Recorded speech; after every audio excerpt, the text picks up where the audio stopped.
سب ایک ویور ہیں، وہ کہتے ہیں، میں سوال پڑھ دیتا ہوں کہ ان دنوں کئی لوگ زیادہ فارغ ہیں، تو آپ لوگ کس کتاب کے مطالعے کی طرف رہنمائی فرمائیں گے؟ انہوں نے اسپیسیفک کر دیا، میں ذرا جنرل کر دوں کہ کون کون سی ایسی مصروفیات ہو سکتی ہیں کہ جو اس وقت میں اپنائی جا سکتی ہیں؟ دیکھیں، مصروفیات جو ہے نا، جس بندے نے کچھ کرنا ہے اب یقین کریں اس کے لیے یہ 14-15 چھٹیاں کچھ بھی نہیں ہیں۔ ٹھیک، مجھے اب 1 سال کی چھٹی دے دیں، سبحان اللہ، مجھے کوئی ٹینشن نہیں ہوگی، کیونکہ میرے پاس پڑھنے کے لیے اتنا کچھ ہے ماشاءاللہ، کہ میں نے اکثر تو جنت کی لائبریری کے لیے رکھا ہوا ہے کہ اللہ تعالیٰ کے فضل و کرم سے وہاں جائیں گے تو سارا ادھر مطالعہ کریں گے، لیکن یہی پڑھنے کے لیے اتنا کچھ ہے کہ وہ پورا نہیں ہوتا۔ اب کیا کریں؟ دیکھیں، سب سے پہلے تو یہ ہے کہ نماز بما سنتوں اور نوافل کے اس کو اپنا معمول بنائیں، نمبر 1۔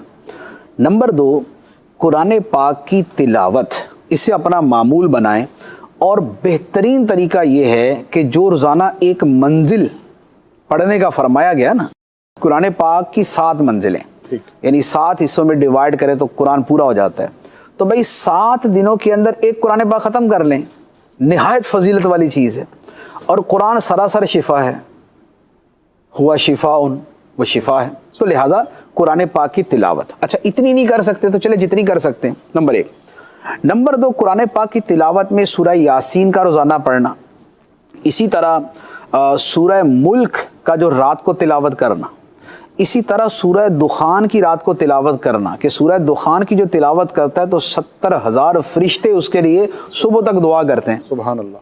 سورہ ملک کی جو رات کو تلاوت کرتا ہے عذاب قبر سے محفوظ رہے گا۔ سورہ یاسین قرآن کا دل ہے، 1 مرتبہ پڑھیں 10 قرآن پڑھنے کا ثواب ملتا ہے، سبحان اللہ۔ تو لہذا یہ اعمال جو ہیں یہ قرآن پاک کی تلاوت کے حوالے سے۔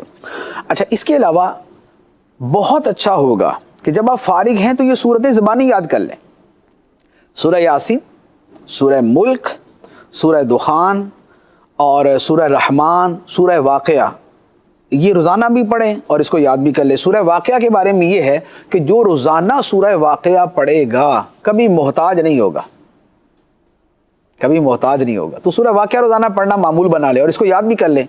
اچھا، پھر یہ جو سورتیں، ان سورتوں کا ترجمہ اور تفسیر بھی پڑھ لیں، کیونکہ ترجمہ تفسیر پڑھیں گے نا تو یہ سمجھ آ جائیں گی ساری، تو اب جب آپ تلاوت روزانہ کریں گے تو آپ کو مزہ آئے گا، کیونکہ آپ کو اس کا معنی اور مفہوم سمجھ آ رہا ہوگا اور آپ کو پتہ چل رہا ہوگا کہ کیا باتیں ہو رہی ہیں۔ جب آپ سورہ رحمان پڑھیں گے اور جنت کے واقعات اور جنت کی باتیں پڑھیں گے اور خدا کی نعمتوں کا پڑھیں گے، تم اپنے رب کی کون کون سی نعمت کو جھٹلاتے ہو، اور ساتھ میں نعمتیں نعمتیں نعمتیں نعمتیں یہ چل رہی ہوں گی۔ سورہ واقعہ پڑھیں گے، اس میں جب آپ جنتیوں کے بارے میں پڑھیں گے، اصحاب الیمین کہ دائیں طرف والے کیا ہے، فی صدر مخدود و طلح ممدود و ظل ممدود و ماء مسکوب و فاکہۃ کثیرہ لا مقطوعۃ ولا ممنوعہ، تو جب جنت کے پھلوں کی، نعمتوں کی، وہاں کے بچھے ہوئے کارپٹس کی، وہاں کے بچھے ہوئے جو ہے وہ تختوں کی اور زیورات کی، جب آپ یہ چیزیں پڑھیں گے تو آپ کا ایمان تازہ ہو جائے گا، جنت کا اشتیاق، آخرت سے محبت، خدا سے محبت آپ کی بڑھ جائے گی۔ جب آپ سورہ یاسین پڑھیں گے اور اللہ تعالیٰ کی عظمت و قدرت کے دلائل پڑھیں گے کہ وہی ہے جو نظام ہستی چلا رہا ہے، وہی خدا ہے، وہی خدا ہے، جب آپ یہ پڑھیں گے کہ سورہ یاسین کے اندر اللہ تعالیٰ کی قدرت کے دلائل ہیں کہ اس نے سبزہ پیدا کیا، درخت پیدا کیا، آسمان و زمین کا نظام چلا رہا ہے، سورج چاند سب ایک نظام سے چل رہے ہیں، اور وہ دوبارہ انسانوں کو پیدا کرے گا اور اس کے لیے یہ کوئی مشکل نہیں ہے، اور اس کی شان تو یہ ہے انما امرہ اذا اراد شیئا ان یقول لہ کن فیکون، وہ کن کہتا ہے ہو جاتا ہے۔ تو جب آپ اللہ تعالیٰ کی شانیں پڑھیں گے تو اب آپ سمجھ کے پڑھیں گے تو آپ کو مزہ آئے گا، تو لہٰذا یہ معمول بھی بنایا جا سکتا ہے کہ یہ جو صورتیں ہیں، یعنی سورہ یاسین، سورہ رحمان، سورہ واقعہ، سورہ ملک، اور یہ جو صورتیں ہیں، اسی طرح اس کے علاوہ وہ صورتیں جو ہم عام طور پہ نمازوں میں پڑھتے ہیں، جیسے 30ویں پارے کی جو صورتیں ہوتی ہیں، ان صورتوں کو زبانی یاد کر لیں، نمبر 1۔ نمبر 2، ان کا ترجمہ تفسیر صراط الجنان سے پڑھ لیں۔ آپ صراط الجنان سے آپ پڑھ لیں گے تو آپ کو اس کا پورا مفہوم بھی سمجھ آ جائے گا۔ اچھا، تیسرے نمبر پہ اگر آپ مطالعہ ہی کرنا چاہتے ہیں کہ جناب مجھے مطالعہ کرنا ہے آپ صراط الجنان کو پکڑیں اور مطالعہ شروع کر دیں، اور جتنی پڑھ سکتے ہیں پڑھ لیں۔ اچھا اسی طرح امیر اہل سنت کی جو کتاب ہے نیکی کی دعوت، اس کو پڑھیں۔ فیضان نماز، اسے پڑھ لیں۔ اور اس کے علاوہ اور مکتبۃ المدینہ کی المدینۃ العلمیہ کی بڑی زبردست کتابیں چھپی ہیں، اب وہ پڑھ لیں۔ تو جس نے مطالعے کی طرف جانا ہے وہ اس طرف چلا جائے۔ اچھا اسی طرح وہ کتاب سبحان اللہ والوں کی باتیں، حلیت الاولیاء کا جو ترجمہ ہے، اتنی خوبصورت کتاب ہے کہ جو اس میں بزرگان صحابہ کرام، تابعین، تبع تابعین، بزرگان دین کے حالات، واقعات، کرامات، فضائل، تعلیمات کا بیان ہے، کیا خوبصورت ہے اللہ والوں کی باتیں۔ اچھا اسی طرح صحابہ کرام اور صحابیات کے بارے میں پرٹیکولرلی المدینۃ العلمیہ کی کتابیں ہیں، عشرہ مبشرہ کے بارے میں، پھر عشرہ مبشرہ کے علاوہ بہت سے صحابہ کرام کے بارے میں، پھر صحابیات کے بارے میں، پھر ازواج مطہرات کے بارے میں، وہ پڑھیں۔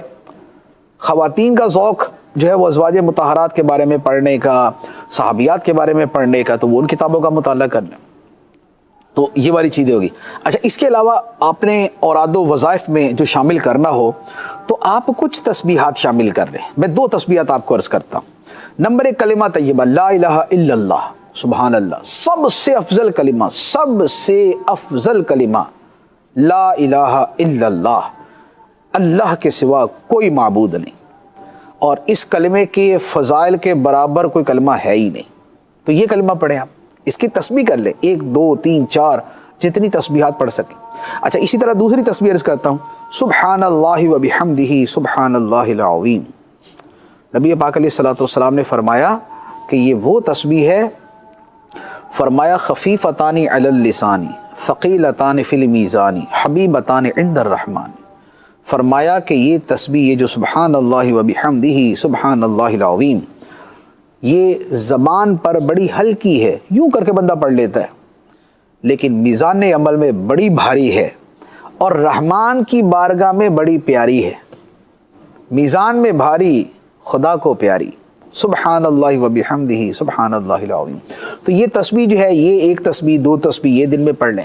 اچھا اس کے علاوہ دلائل الخیرات شریف، نبی پاک صلی اللہ تعالیٰ علیہ وسلم پر درود پاک کا مجموعہ، آپ درود پاک پڑھیں، اتنے پیارے درود ہیں، سرکار علیہ الصلوۃ والسلام کی اتنی پیاری شانوں کا بیان ہے، اب وہ پڑھیں۔